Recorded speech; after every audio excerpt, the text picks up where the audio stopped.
Awesome. Well, I hope you all had a great Thanksgiving. I know I did. Bring it on. This morning I'm going to share a little bit about what has happened in Malawi, and then we just did 2 more wells, but then also I'm going to share something that the Lord has put on my heart as well. So let's jump in. We've relationally been involved with the people in northern Malawi since 2003. This has forged a relationship and a partnership that has brought some incredible fruit for the kingdom. God connected us in order to see a people experience community transformation for His glory. Amen. That happens many different ways, and since 2016, we have worked on getting water to people who don't have adequate access. Every year since 2016, we have funded the drilling of 2 wells. 2 more wells were just installed over the last 2 months, actually just last month, which now makes a total of 12 wells, serving over 7,000 people with safe, clean drinking water. Man, that is something to be thankful for.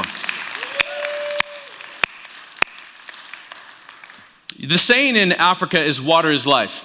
Amen? Those from Africa this morning in this service, that is a true saying. It absolutely is. In America, we don't fully understand that, but in Africa, they absolutely do. And I hope in America we don't ever get reduced to this place to where we realize things that are small matter the most. And I think the Lord is, I won't preach that this morning, but anyways. It is so true. As a result of these wells, people are drawn to the living water, which is Jesus. I want to share some testimonies from the last 2 wells that were drilled.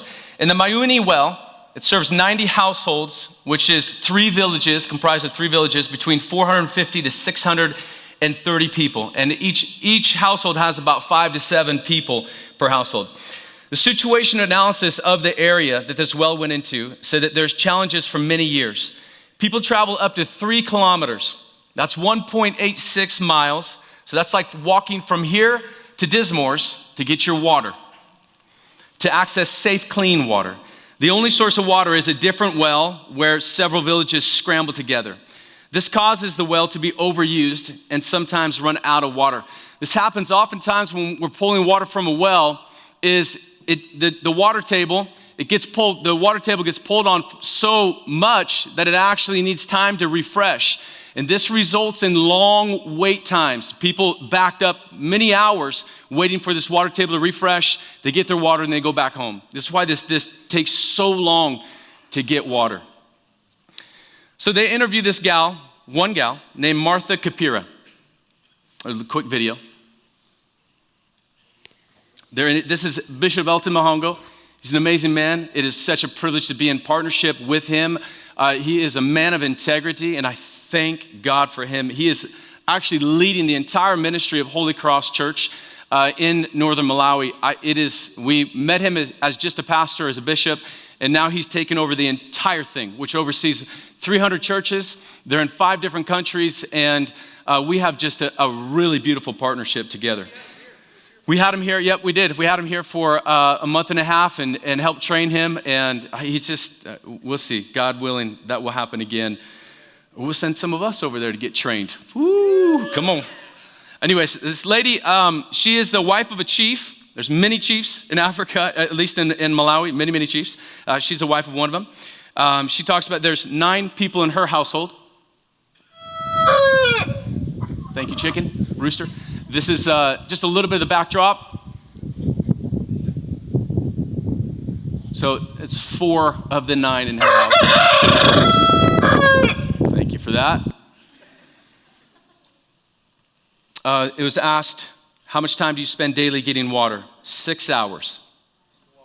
All right, ladies, 6 hours of your day. Children, 6 hours of your day getting water. That's it. Where do you currently get your water from? She gets her water from this shallow borehole, which basically what they do is they hand dig this, and then they seal it with concrete, and then they put a pump head on it. So they don't go deep.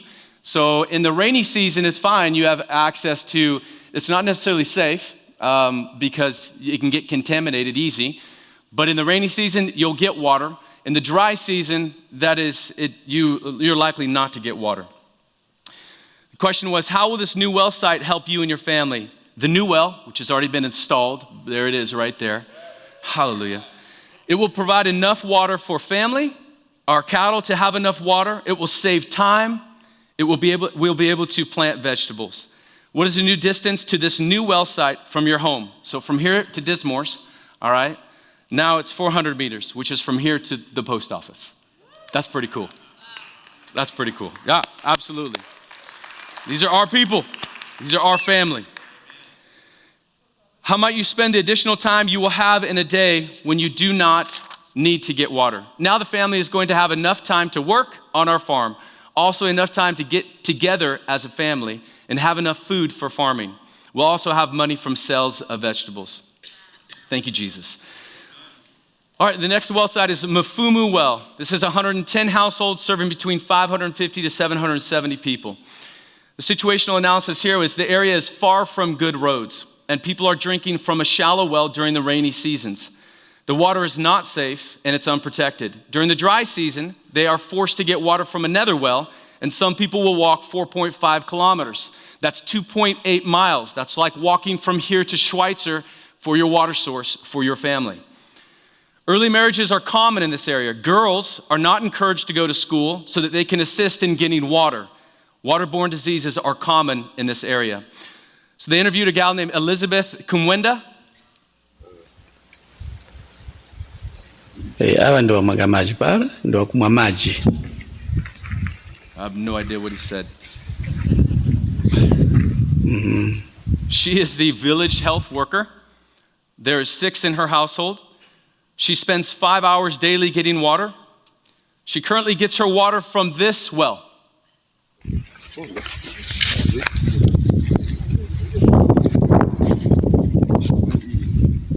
See any problems with that? She's a village health worker. Now we were there. Pastor Phil, do you remember we went to that open well in Africa? And they say many times there's even snakes next to the well, so you have to be very, very careful of your footing. But that is just an open well.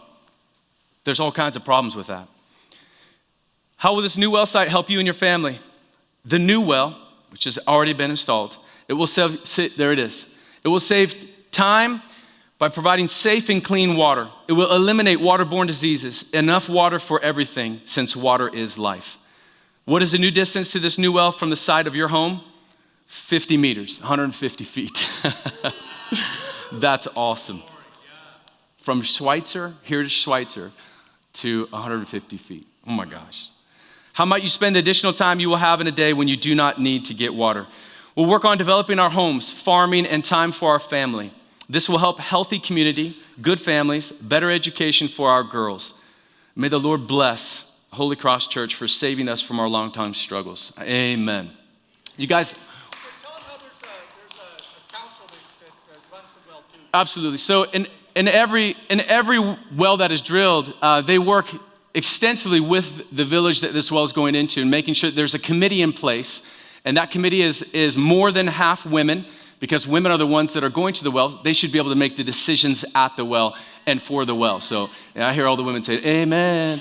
And that's what's really cool. So they have this committee in place. It literally gets turned over completely to the villages, because otherwise people would just wait for somebody to fix it. And so when they run and operate it on their own, then it's maintained on their own and it's completely theirs. It's turned over to them, and that is just, it's a beautiful strategy. So, amen. Thanks, Pastor Phil.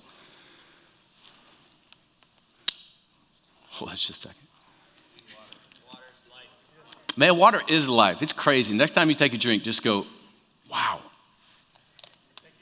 Thank you, Jesus. Some of you guys are going, I need water. Okay, this is only 2 of 200 households. The impact of clean water for one of these families is such an incredible privilege to be a part of. 12 wells, 7,000 people. All of the wells are working and are owned and maintained by these village committees. Thank you, Jesus, and thank you, church, for being a part of this and helping to fund this ministry. Thank you, Lord.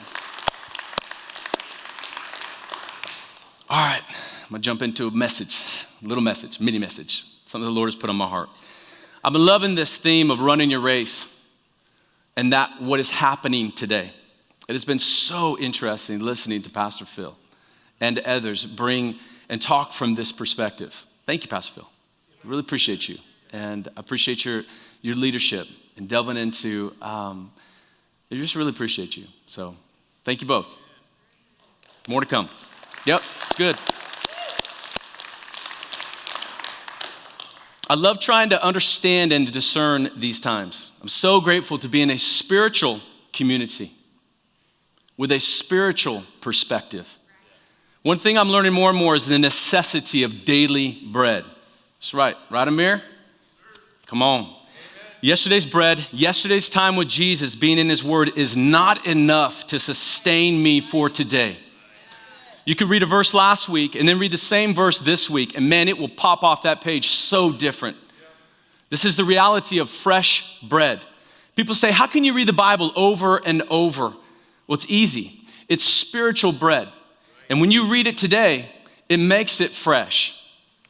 In the last 6 months, I have felt like almost every area of my life has undergone some challenge or struggle, from mental to physical to emotional to vocational to financial to social to spiritual. I mean, every one of these has had a struggle, and it has been a battle. This topic of struggle seems to come up in most of the conversations that I get into today. When we get honest, we all have a struggle going on of some sort. And I think everyone here can relate. Amen? Amen. I think that's what makes being able to communicate this message this morning so much easier, is I don't believe it's going to fall on deaf ears. There is so much to communicate this morning, and so much that I will not communicate. That's the way the Lord works. You're going to see things, you're going to go, how come he didn't share from that? Because that's the Lord working on you. And I ask that you please share that as we leave this place. Make sure you break bread with one another over the things that you're seeing. This keeps us stirred up together. And I believe that this message will help us go deeper in God this morning. We live in a time where we need to discern the time. Our perspective, or the way we see what is happening in the world, will often impact the way we respond. For example, if you knew somebody was going to break into your house today, would you take the appropriate measures to prevent that and stand against it? You bet you would. Why? Because there's a threat. And knowing or seeing that threat will invoke in you a response or action appropriate to the threat. What about the devil? Do we see him as a threat? Are you aware of his tactics at work against you and others today? I think too often we don't see the devil clearly, and therefore we just ignore him. How often do we ask the Lord to show us the devil's strategies and how they are at work against us today, and then take the time to battle against those strategies, not just talk about them? And I'm not saying talk is bad, but we need to do more than that. In this time we live in, we need to see the enemy clearly. We need to discern the enemy today. The phrase that just keeps coming up in me over the past 6 months has been flesh and blood. Flesh and blood. The title of my message this morning is Empowered to Stand. Towards the end of Ephesians in chapter 6, 10 through 12, Paul says, a final word. And whenever you hear that, you got to bring attention to it. A final word. Be strong in the Lord and in his mighty power. Put on all of God's armor so that you will be able to stand firm against all strategies of the devil. For we are not fighting against flesh and blood enemies, but against evil rulers and authorities of the unseen world, against mighty powers in this dark world, and against evil spirits in the heavenly places. The United States is 245 years old. In this short amount of time, our country has become very powerful in military might. We are young and powerful. God, I pray we become old and powerful. In our country's history, we have seen some amazing generals and leaders and soldiers do some incredible things on the battlefield against the enemy. The enemy of the United States in the last 245 years has been many. We have grown in our military might as we have endeavored to learn and apply our understanding of our enemy into our military tactics. You have to know about your enemy if you are going to fight him. How old is the church? The church is a couple thousand years old. One of the first uses of the word church is very insightful for us. It's found in Matthew chapter 16, 13 through 19.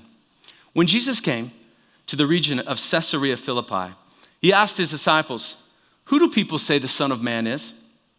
They replied, "Oh, some say John the Baptist, others say Elijah, and still others, Jeremiah or one of the prophets. But what about you?" he asked. "Who do you say I am?"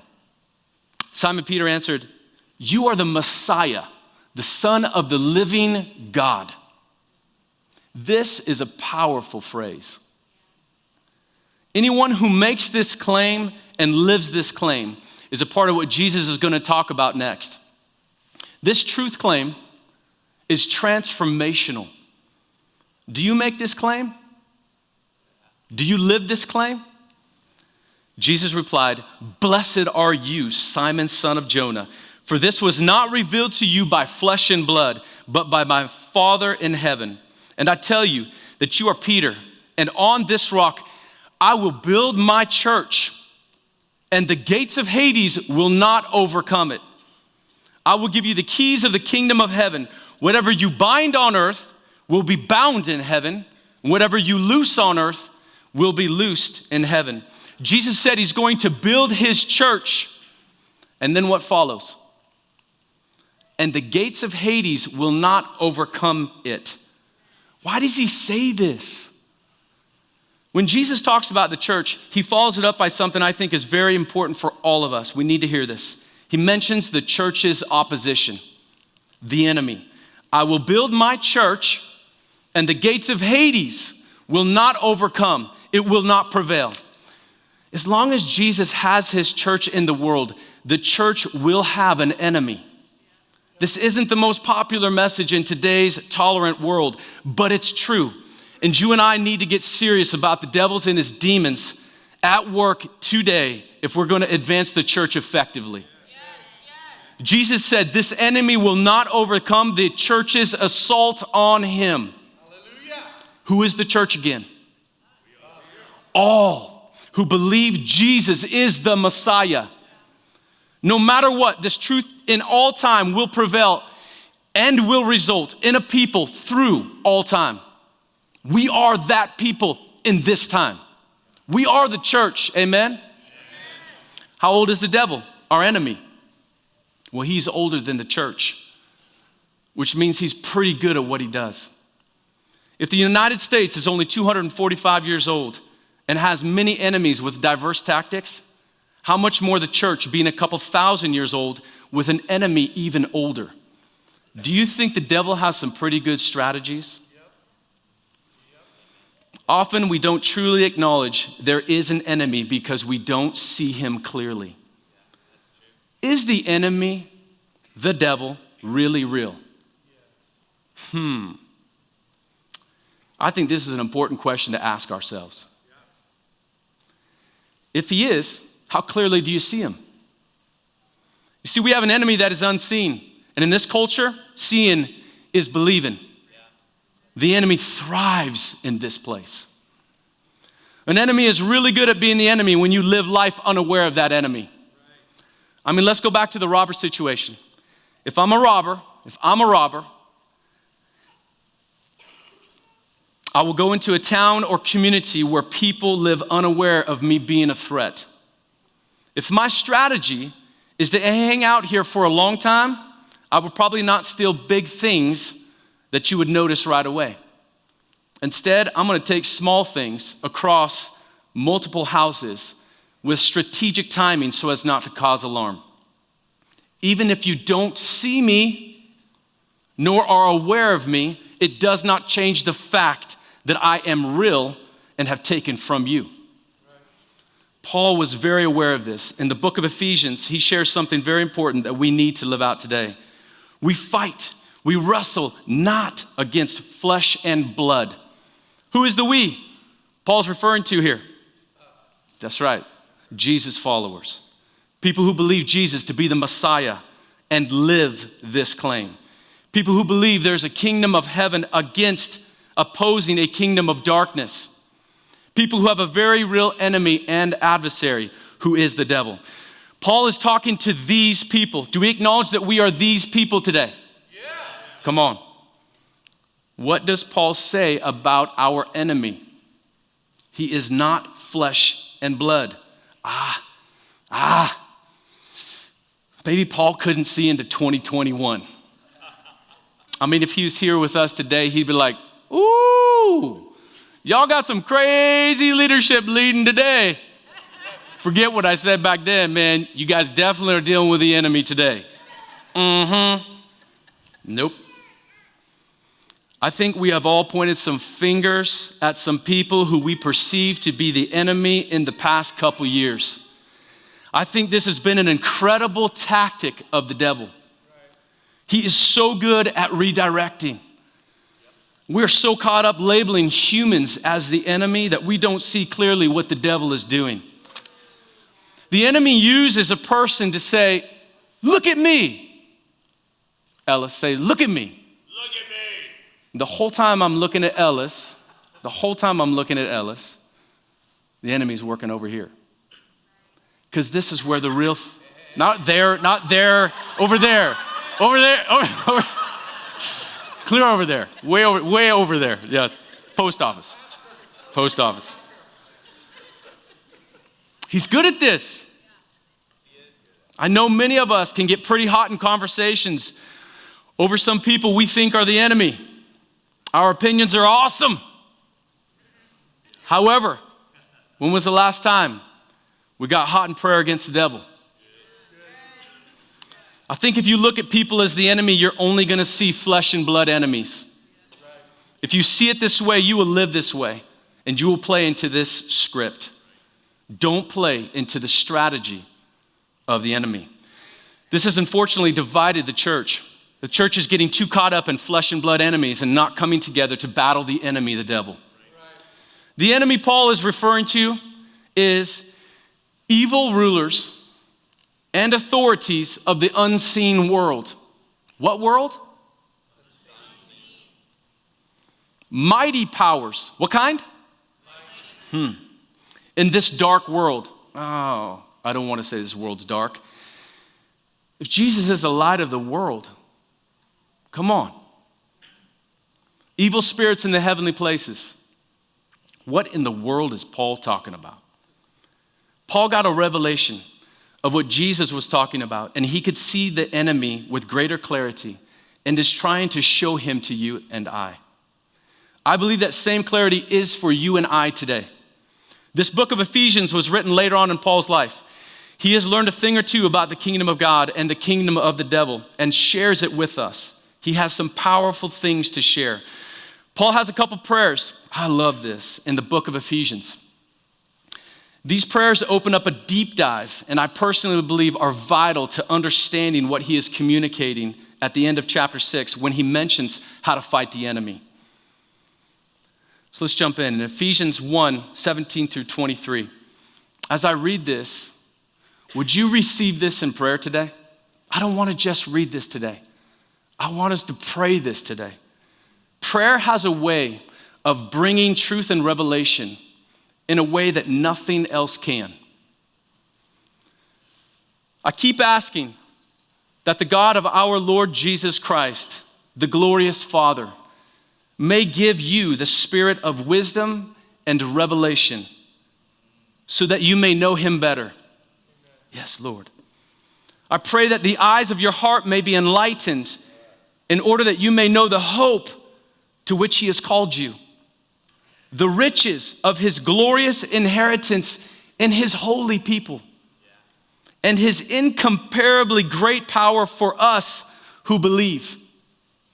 That power is the same as the mighty strength he exerted when he raised Christ from the dead and seated him at his right hand in the heavenly realms, far above all rule and authority, power and dominion, and every name that is invoked, not only in this present age, but also in the one to come.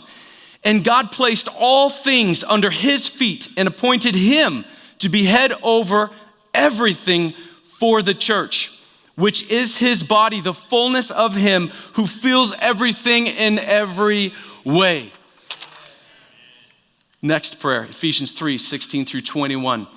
I pray that out of his glorious riches, he may strengthen you with power through his Spirit in your inner being, so that Christ may dwell in your hearts through faith. And I pray that you, being rooted and established in love, may have power, together with all the Lord's holy people, to grasp how wide and how long and high and deep is the love of Christ. And to know this love that surpasses knowledge, that you may be filled to the measure of all the fullness of God. Now to him who is able to do immeasurably more than all we could ask or we could imagine, according to his power, that is at work within us.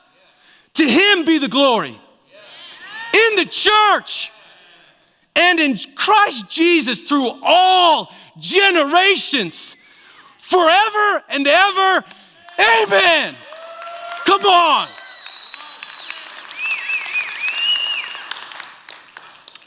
I cannot even begin to fully explore this morning. I do encourage you to pray these prayers. This is the prayer that fuels what Paul is talking about when he mentions how to stand against the enemy with the armor of God in Ephesians chapter 6. And now let's read it with this understanding in prayer. A final word. Be strong in the Lord and in his mighty power. Do you feel like you're struggling against the enemy? That you're in a battle and you just don't feel like you can continue on? Maybe that's because you've been battling in your might. I believe all of us can be strong for a while, but time will take its course and is often one of the greatest actions the enemy uses. Inaction, time. Who are we over time? We will be known more for how we finish the race than how we started. Stay the course. How do we do this? In his mighty power. His might. Be strong in his might.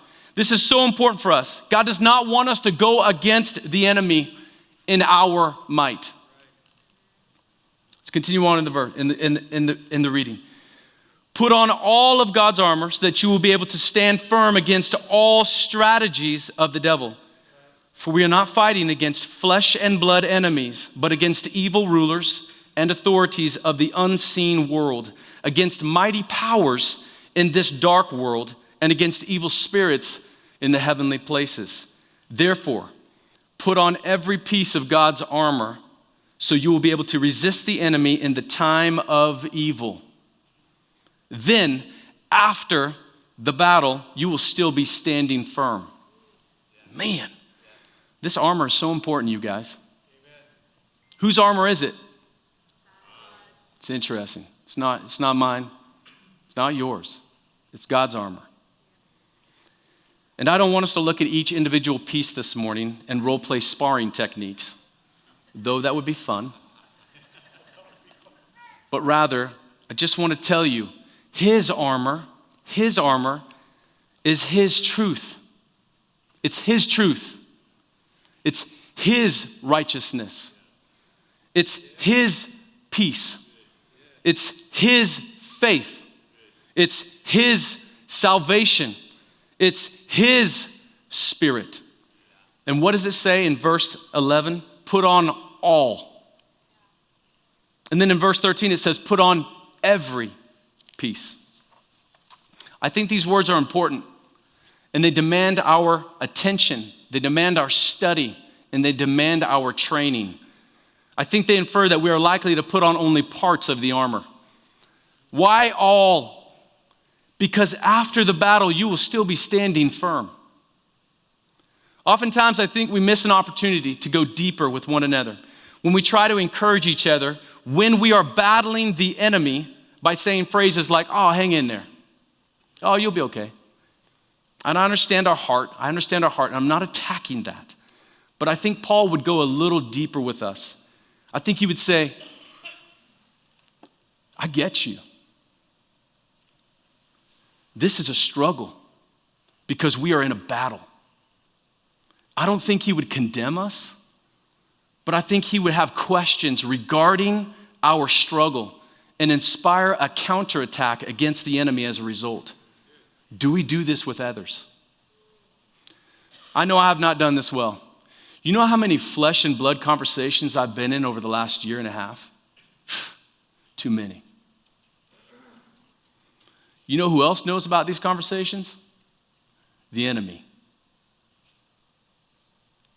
He is very well aware that I am playing into this script, and he is also very well aware that I am not wearing armor.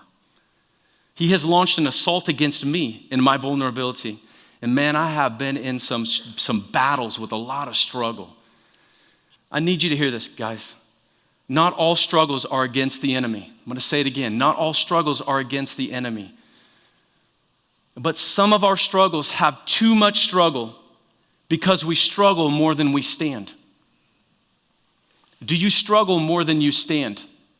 When we struggle against the enemy more than we stand, we are playing into his strategies and become less effective advancing the kingdom of God.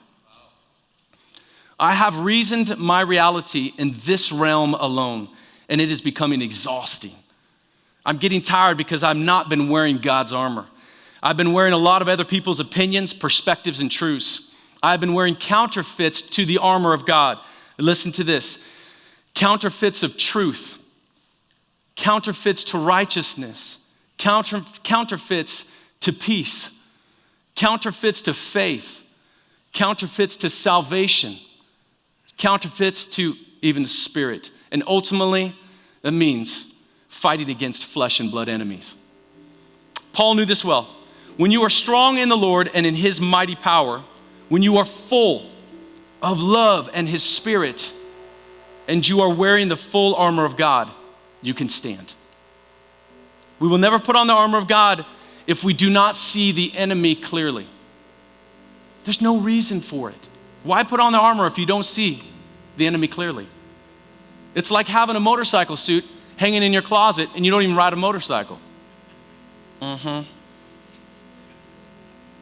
have a motorcycle, but I haven't ridden it in a while. If you see the enemy clearly, you would never attempt to stand against him without all of the armor of God. This is why those prayers by Paul, they're so important. They open up our eyes and they set a correct spirit in us that helps us discern the unseen. When we see, we get excited about what we are seeing and the power that God has given to bind and loose in order to advance the kingdom. My eyes are looking into the unseen realm more. And I'm seeing more clearly the strategies and the tactics of the enemy. We need to do this more in community.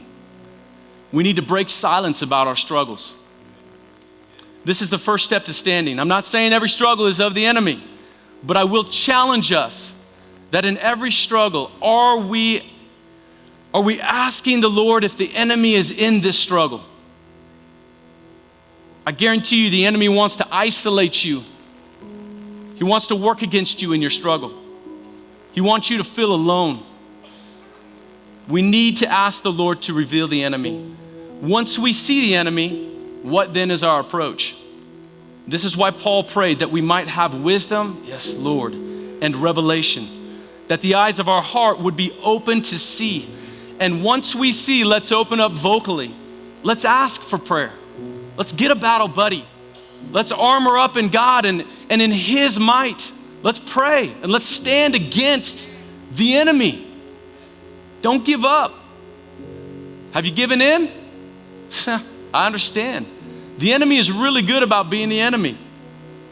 If you feel you have given in, I can relate. I've given in too. My encouragement is that if you're hearing this message today, it's not too late. let's turn back to God. Let's turn to God. Let's ask him afresh to empower us for the work ahead. Amen? We will never be discharged from this battle. That is not depressing. Rather, it's a part of our calling and the hope. This battle is not meant to be downcast and gloomy in our soul. Too many portray the battle so heavy that you would think we've already lost. On the contrary, I believe as we stand the way Paul encourages us to, it will bring about a revival of joy, as was prophesied last week. We're heading into Christmas season. It's an awesome season. But remember, he came in order that we might overcome in his might. Let's not fight against flesh and blood, but rather stand together against the enemy. Jesus is our greatest gift. And it's an absolute privilege. Following Jesus together in community, empowered by the Holy Spirit in order to advance the kingdom of God. Amen? Amen. Come on.